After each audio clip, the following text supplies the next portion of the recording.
me share this thing. I'm tripping. I forgot what Did you find the joint? What? Team joint. Nah. All right, we live.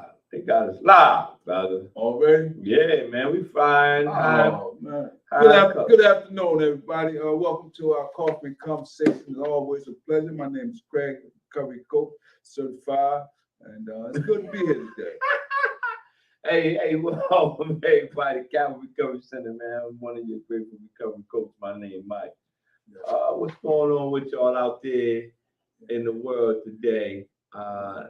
Give us some little color, man. I'm a little more bright. I got a little juice up in me, man. I get vitamin C. We're a little better than that. So we're gonna talk about why structure and routine are important in recovery. This is Captain Recovery Center, and so we this coffee conversation is basically centered around some type of coping skills dealing with recovery.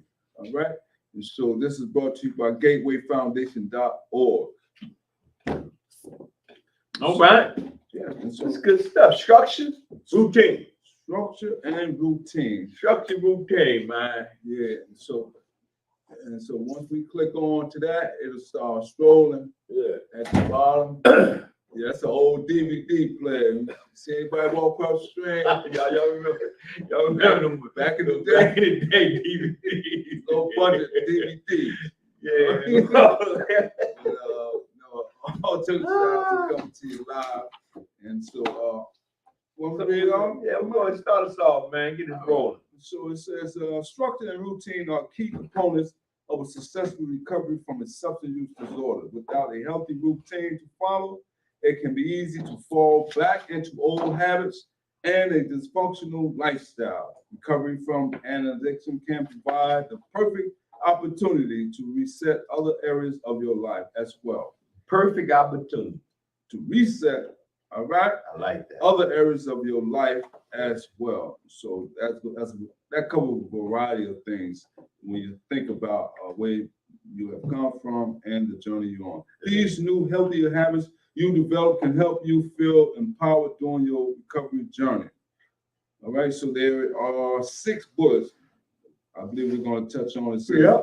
The benefits of structure and routine in recovery, key components of a schedule for sobriety, the challenges of maintaining routines, Mike word right there, maintaining, achieving balance with your routine, tips for establishing a routine in recovery, and the last one talks about treatment for addiction from Gateway Foundation. Good stuff.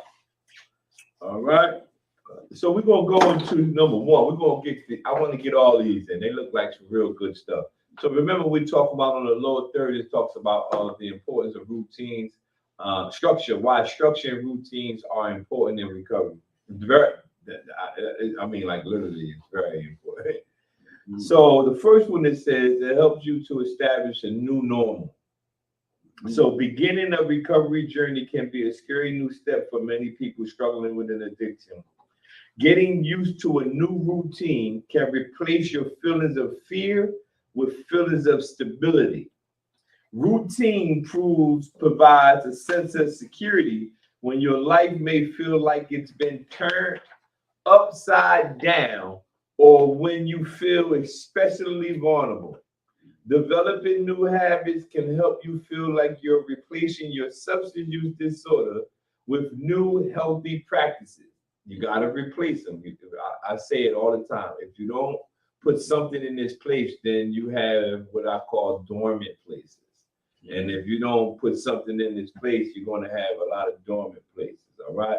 So it says one study found that it took 66 days on average for people to form habits that become an automatic part of their routine. It was funny that we're reading this. They was doing a PowerPoint at the breakfast we was at this morning, and they talked about, setting an alarm clock to get up. And I mentioned to one of my coworkers, I mentioned to Ashley that I don't use an alarm clock. So she said, well, how do you get up at the same time every day? I said, it's automatic. It became such an automatic routine that we joined in and everything. All right, Yourself, you get your chair. so we joined in. Slide over. You Sit right here. you mind being on camera or not? Nah, it's cool. You sure? Yeah, I love being on camera. Oh, okay. Wow. Must be No, I have no YouTube right now. okay, all right. All right, so it's yours. So Where we at? All right. Where we at? Number Sean, where we at? we have number one on the bottom. Let's take that clip off right here. What's your name, man? Williston Jameson. Wilson. Welcome, man, to a coffee conversation. We got the coffee. We got the conversation. We got the conversation. All right. We got a brother here. He's here. He's gonna join us and he's gonna participate. Oh, what I was talking about, we're talking about it helps you establish a new normal. It helps you establish a new normal. We're talking about structure, why structure and routines are important in recovery. Like you got to have some type of structure and you have to have a routine. So what I was mentioning, it says one study found that it took 66 days on average for people to form habits that become automatic. And I was mentioning that I told my coworker when they were doing a teaching or PowerPoint, and they mentioned setting an alarm clock to get up. And I said, I don't use an alarm clock, and I get up at the same time every morning. She said, how? I said, it became automatic. But I created that habit of getting up at that particular time. So now, even without a clock, my body is conditioned to know that it's that time. It's that time. But when you create habits, positive habits, I'm just using that as an example, that a habit has to become automatic. In recovery, when you create a new positive habit, it takes root when it becomes automatic. So you may find that after your first 2 months of sobriety, your new routine begins to feel more instinctive and familiar. It starts to be like, boom, it become automatic. Like, you know what I mean? You know you got to do this, you know you got to do that.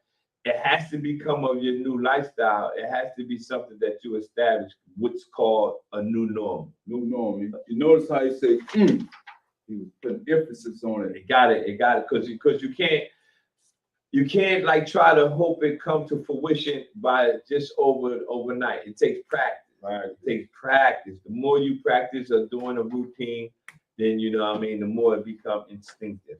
Right. All right. So we're gonna talk about number two. We moving on. Let's do it, man. Right, number two. It says it helps you exercise self-control. All right. Recovering from a substance use disorder is not simply a matter of willpower. Addiction is a disease that must be treated properly. After the initial stages of addiction recovery, self-control becomes an important component of your long-term success. It says self-control. Self-control. Temptation will come, and when it does, self-discipline can help you resist the temptation. And so after recovery from any substance use disorder, it's an exercise of self-control. It's like working a muscle. Yeah. And so they say the mind is the biggest muscle that one has. That's right. If you train it and exercise it, it becomes repetitive. Self-control isn't something you can muster up whenever needed. It's more like a muscle. Oh, man. You can exercise according to psychologists. This is encouraging to people in recovery because it means you can build up willpower so it's there when you need it. Resisting the urge to stay in bed too late or eat an unhealthy snack at night can help you be better prepared to resist the temptation to use drugs or alcohol. I like the fact that they use the word urges. And so it says that, okay, we are in recovery. That don't mean that the urges gonna go away. And so they're gonna come, you know, here and there, but you let it build up. But the more you do that, the last time I literally used anything was August 2009, right? But the more I exercised that self-control when that urge came, and how I exercised it, I stood on my spiritual foundation. I had mentors. I called them people I had in my circle. So that was early on, right?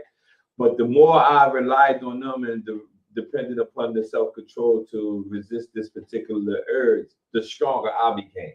So the more I got away from it, you know, while my friends and all of them kept going back, I'm like, nah, I'm going that way. I'm just gonna keep going. I don't know what it was going to end up being. I didn't think about being a recovery coach, counselor. I didn't think about none of that, right? I'm just saying that the farther the more times I resisted, the stronger I became. When it came again, like now, if it was to come to me now, which it doesn't, it won't even have a shot. Like I'll be like, that would be a dumb idea to give into that urge, you know what I'm saying? But that didn't just come overnight. That took time. It says a key point is it helps you exercise. You got to exercise that thing. That means you got to work on it. The more, because when you think and you get in recovery that all the thoughts and the cravings and stuff just gonna go away, I don't even want to lie to you. That's not actually true. Periodically down the road, they won't be as extensive or hard. You know what I mean? So you got to remember, you got to exercise that. Number 3. Let's do number 3. You want to read? No. All right. I got it. If you want to talk or anything, you just let me know. It can improve your self-esteem and mental health. Self-esteem issues, is that up there? Yeah.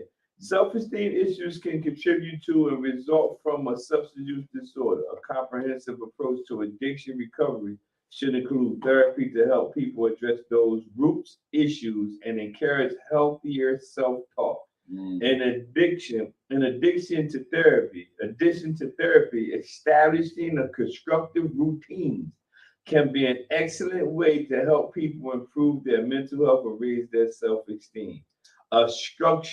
Establishing a structured routine is very important, man. One of the things that I stick to, that I started early in my recovery process, was setting boundaries. Now, when I say setting boundaries, I established a particular boundary that I wouldn't cross, right? So when other people, again, I'm using my own friends, because everybody got friends that still do whatever that you used to do, right? When they would want to go do something, I made up a boundary, what I call my turf. Yeah. So what that means is I can be with you and talk to you and we can do something, but it's going to be on where I'm comfortable. I'm not coming on where you comfortable. Yeah. But that was me establishing a constructive routine. That was me setting my boundaries, like this is what I'm going. And then after you establish those or construct that routine and you tell people about it, they start to understand it. Like my friends now, when we want to do something, I can't make this up. 2 days ago, my friends called me. They wanted everybody to get together. So they was like, can we do a Super Bowl? Can we do this Super Bowl party at your house? So they said, I said, okay. But you see how they said, we know you ain't going to come where we are. Right. So how about we do something at your house? Right. Which in turn, they know they can't do certain stuff at my house. They no brown paper bag. They know that. They know that. But that's cool because after you establish that routine, your people who care about you will respect it. That's, you know what I'm saying? They didn't say, nah. So you got to understand, you got to establish a structure or constructive routine. Consider the confidence boost you feel when you get up early to exercise or when you reach a goal you've been striving towards. Lots of little victories and adhering to a schedule can help you feel in control and accomplished. These positive feelings can help tremendously.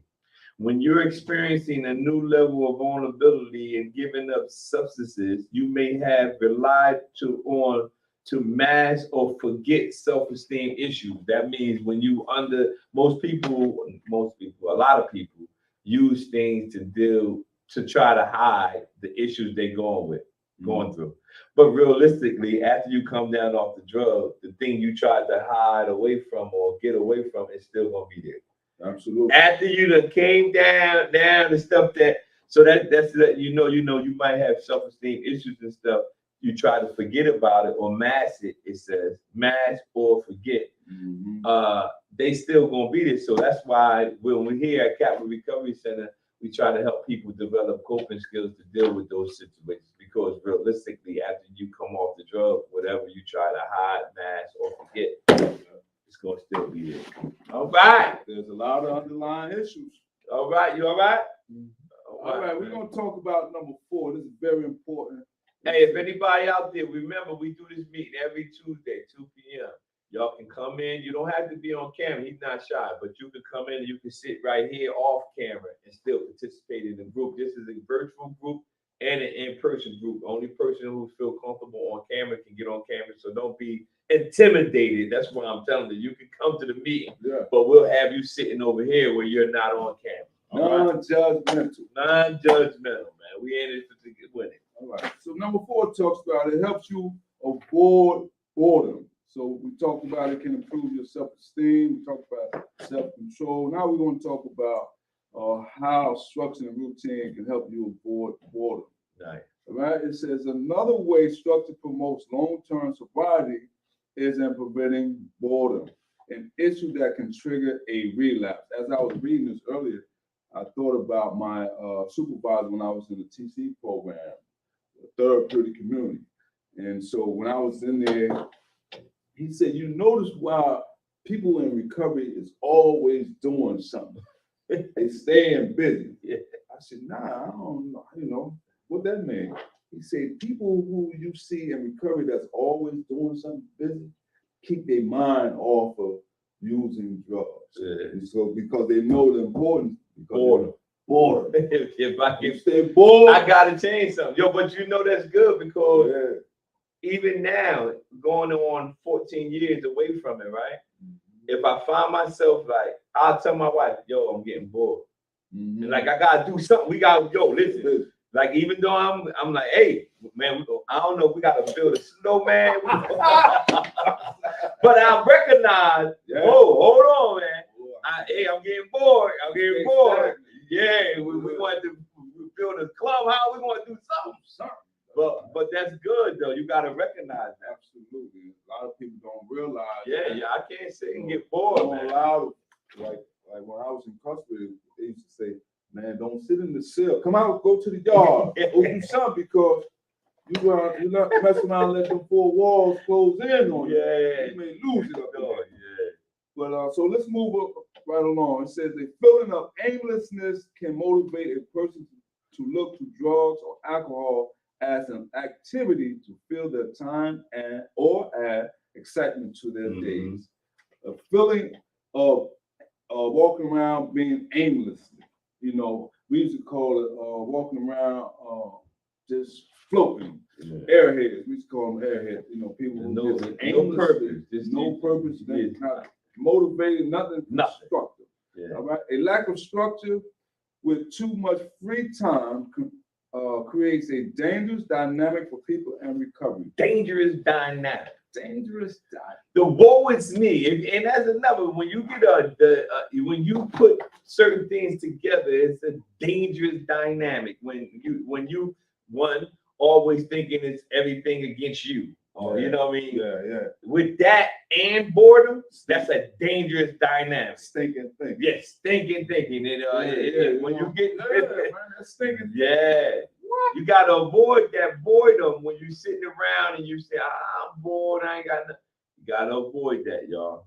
Gotta avoid it. It's very important. What else we got here? If you use substance to combat boredom in the past, it's especially critical you create a schedule that would help you avoid long stretches of time with nothing to do. Yeah. A schedule for sobriety should include constructive habits like attending therapy sessions, along with fun activities like hobby, staying busy. There we go. Staying busy can help you improve your life in many ways and actively avoid the circumstances that could trigger a relapse. Like my man here, he came to group. That's right. And the weather is not too good out. He could have been like, man, you know what? Bad weather. I'm playing hook. Yeah.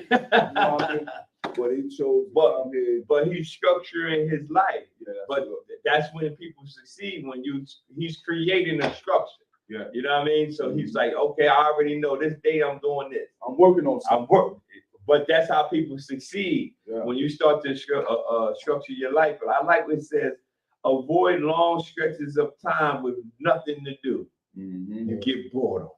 You get bored. A long stretch of time, you're sitting there like, man. And then it talked about if you use substance to combat that in the past. Before, when I was bored, let me call my man and go get me something. Right? So now that boredom kick in. Now that's why I was talking about earlier that you have to put something in its place. I built up my spiritual foundation, right? I started building up my spiritual foundation. So when I took all the old stuff I used to do out of my life, I replaced it with something. It's something positive. It has to go. If you just leave it there with nothing to do, you're gonna sit there and eventually your mind gonna talk to you and say, man, you know what to do. Stop playing. And and you got more money now. So it's like, and you got money to spend. So it's even worse. So you gotta remember, try to avoid. Staying busy is very crucial. What's the name of that group? The Ghetto Boys. Ghetto Boys. A song called Mind Playing Trick Song. You don't want your mind to play a trick song. Number 5. Number 5. It can improve your physical health. When you adapt a more consistent schedule, you may notice your physical health improves. A better sleep schedule alone can make a significant difference in your energy levels during the day and your overall health. During the first week of sobriety, especially, insomnia can be a common issue. Practicing good sleep hygiene during recovery can help you overcome the initial insomnia and start enjoying restful nights. Restful nights. So somebody comment. All right, hey, Miss Debbie. All right, thank you. She said that's 100. Okay. She said 100. All right. So it says better eating habits and exercise can also help improve your health. People who have dealt with substance use disorder often have other co-occurring health issues, conditions such as diabetes, hypertension. That's true. A healthy diet and exercise can help with these conditions. Improving your physical health can also help reverse some of the aging effects of drugs and alcohol, helping you feel more useful and vibrant. So we try to think about that. We try to figure out how health, the physical health part is important, because when we're actively using, right, doctors, going to the doctors is not happening. I'm not getting no checkups. I'm not. So when we come off of it, now we find out we got all these. I remember I went to the doctor and it was like, man, you got this and you got, I'm like, nah, I ain't got none of that. They say you do so, but I haven't been to the doctor since so long that, you know what I mean, you don't even know. So that's why your physical health, the more you take care of your physical health, the better you. I'm not 100% in the best shape that I could possibly be, but considering all the life that I used to live, I'm good. Like I have no complaints. Especially when it comes to diet. You know, because a lot of times, as it says, a lot of people we don't really care less about diabetes and hypertension, like you said, man. We don't even go visit a doctor. We don't go to the doctor. But when we're looking back on our eating habits, I wake up, I might get me a bag of chips. Might get me some cookies. At breakfast, man. You know, instead of getting me a full course meal, you know, some fruit and vegetables.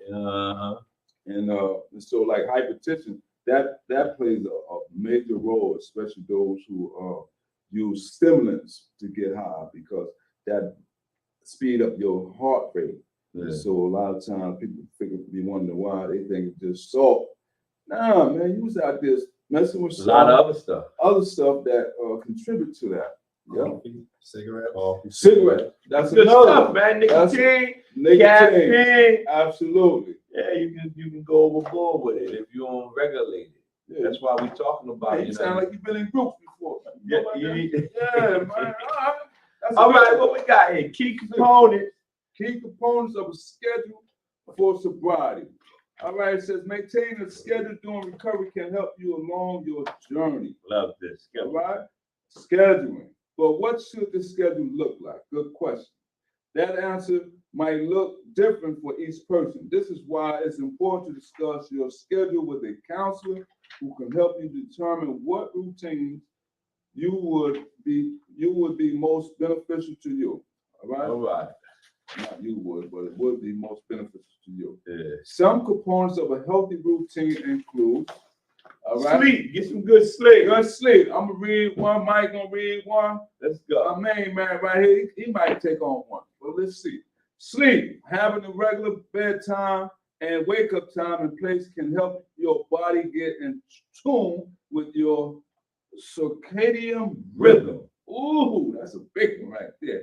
Or internal clock. This can help you sleep better at night and feel more rested during the day. Proper sleep also allows your body to restore itself physically and mentally. Exercise. Exercise. These are key components we're talking about here. Exercise is an important means of maintaining physical fitness and overall health. I'm light heavy today. Light heavy. Exercise. Research also demonstrates that exercise can help a person maintain their sobriety. You don't need to spend all your time at the gym. Simply incorporating some exercise into your daily and weekly routine is a smart move. I try to get on the treadmill about 30, 45 minutes. Then I hit the weights. Today I'm light heavy. I'm going heavy, then I'm gonna come down. Okay. So yeah, it'll work out. All right, sound good. All right, next. Personal hygiene. All right. You wanna try one? Yeah, I got you. All right. Personal hygiene. Basic hygiene like bathing, brushing, and flossing your teeth should have a place in your daily routine, but you do not have to stop here. Consider scheduling time for a relaxing bubble bath every now and then, or adapting a regular skincare routine. Everything that helps you feel your best. That's right. Feel A nice good. bubble bath. Now that's for All right. the macho guys. You ain't It's got all to right, be a female to take a nice bubble bath or go to get a massage. Me and my wife, we try a few times, couple massages. Yeah, we did that in the same room. together, y'all. Yeah, and man, you know, We did that like last month, I think we did. that's so I relaxing. fell asleep. He woke me up. Man, come on, man, wrap it up, man. Wrap it up. Sleep So over there. Shower too, though. Shower, Nice too. shower. That's Nice right. shower. Nice. Anything, it says right here, That's right. anything that helps you feel better. Anything So everybody's thing might be different. different. So that's why it says anything that helps you. So it doesn't stipulate. It's about you. What makes you feel better? Absolutely. All right. I like that. Nice shower. Nice hot. Not too hot. All right. Healthy meals. Eating nutritious meals at regular times can go a long way towards helping you restore your health. If you had unhealthy eating habits before, you may need to learn about nutrition and get some help planning meals so you don't end up defaulting to unhealthy habits. All right. All right. Support meetings in the early days of your recovery treatment will be an important part of your days. Even when you're formally finished receiving treatment for your addiction, you still need to go to ongoing support groups like this. Attending addiction recovery support meetings is an important part of the routine for anyone in recovery. That's why we tell y'all coffee and conversation meeting you can watch online or you can come in person. Because after you finish your formal treatment or during, you still need this type of support. It's something that's going on. And again, I can't stress it enough.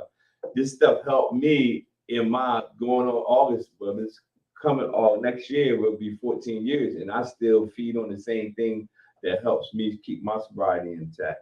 So support meetings is very important, not just for me, it's for everybody. Everybody. Work. Talk about some work. Good. Good. All right, I'll take it. You want to take the next one? Yeah, I got you. Which one you want? You want to work or you want the short board? Yeah, I'm about to say spiritual practice. Okay, I'll give you the short board. Okay. Work. We're gonna talk about work. If you have a job, you also need to build your schedule around your work commitments. Mm-hmm. The same is true if you are a student. If your addiction prevented you from holding a job or attending school before, but you are now able to work, a routine will help you find the right balance between work and personal life. Nice. All right. Chores. Chores. Daily and weekly chores are a normal part of life, but they can become overwhelming when you don't factor them into your routine. Mm-hmm. Consider making checklists for basic tasks like taking out the trash or sweeping. When you complete the chore, you can check it off and feel a sense of accomplishment. Celebrate even the smallest of victories. Yes, sir. Spiritual practices. Recovery should involve your whole person. That means you should commit to your spiritual and emotional well-being in ways that are meaningful to you. This may include religion, how you say it? Religious. Well, I can't say Religious. Yeah. Reading or prayer, meditation, and spiritual reading, journaling, or time spent in nature. Identify activities, find restorative, I guess. That's right. Or consider trying something that's new. Others recommend for spiritual fulfillment. Nice. Right. Spiritual Put practice. my words together. Spiritual practice. You know what I mean? You did good, man. So now we're gonna talk about hobbies and fun activities. All right. You know what I mean? Because a lot of times I run into some things that I need to work on. A routine shouldn't be all work and no play. If you have hobbies that feel to the wayside during your addiction, it's time to get back into these hobbies. Or maybe it's time to try a new hobby. All right? And so I don't have one that in particular, but Basketball. Basketball for Mike. She said, yes, do that, brother. Miss Debbie said. Do that thing. Okay. She encouraged me right there. Thank you, Miss Debbie. That's right. And so my thing is, I like to play chess when I find a good person I can whoop on, like Mike, young brother right here. I do a lot of fishing. You do a lot of fishing. All right. All right, Go, what's man. up, man? What's up? Maybe you teach me a couple things too. I throw that rod out there. Social time. Social time with friends and family can enrich a person's life greatly and provide vital support during recovery. However, it's important to note you should only spend social time with supportive friends and family who are not using substances. Otherwise, you could increase your risk of relapse. So you want to remember that. All right. And yeah, that'll be it probably. You want to do them or not? Now we go. You good? That's your cover. But yeah, that's what we was going over when we was talking about the structure. Is very important. I'll put it on the screen for you. I'll take it out the lower third. So why structure and routines are important in recovery. And again, it's very important because all of those things we went over is very important. So share this video for other people so they can look at it later on their own time. But the structure and the routine part is something that's needed. It's not something for, sometimes people think it's only needed in early recovery. That's not true. And a lot of times people say, well, he might not be telling the truth, right? Just to say, if you want to ask if I live a structured and a routine life, you can ask my wife. She lives with me. I still have a structure. And that keeps me out of trouble because I have a structured life and I set boundaries for myself that I don't test myself and see, well, let me see if I can hang out with this or be around them. That's actually, to me, is stupid, right? I'm not going to test myself and see, will I smoke or drink if I'm hanging with them? That's not good structure or routine. If you structure your life and go through these steps that we're saying, we're not saying that this is the only structure and routine you need. We're just telling you that structure and routine is needed. And especially when you are striving for goals. Yeah. You know, if you're a goal-oriented person and you are striving to achieve these goals, and a lot of times we start projects and sometimes we don't finish them. So if we start something, let's start working on to accomplish them to our fullest. And if we find ourselves struggling in some areas, always reach out to a recovery coach such as Mike or myself. And hey, y'all can call us at 856-391-7449 or 1-800-236-2448. And you know we're always here to help you if you need any type of services. Don't forget that we're here 5 o'clock, right? 5 o'clock tonight. 5 o'clock. My team, man, 6 o'clock, right? 6 o'clock will be gratitude. All right. Tuesday. Gratitude Tuesdays and Thursday at 1 o'clock, all recovery meetings. Thank y'all for your support. Thank our brother for attending our meeting. Thank you, brother. All right. Appreciate you, man. Yeah, man. Keep your word. He told us he was coming last week. Last week. Structure and routine. Wow. Last week. And the weather is pouring down raining. He could have said, you know what? I know what I said, but the weather's bad.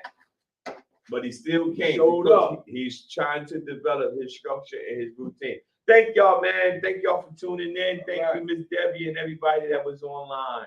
Take care. All right. It's good stuff, man.